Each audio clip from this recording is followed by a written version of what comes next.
Pogi din naman gusto ng mga babae. Oo, kahit lalaki naman. Lahat naman tayo. Sino ba gusto ng pangit, di ba? Kaya nga pag pangit ka, tapos ginawa ka ng maganda o pogi.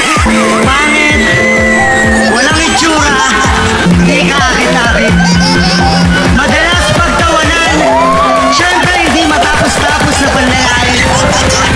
Masakit man pero wala eh. Matibay ang ebidensya. Kita sa itsura. Kita ng mata. Mga mata. Kapal labas lamang bumaba sa mga mata.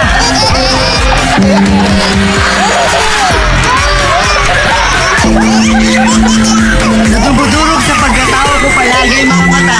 Na kung mga mata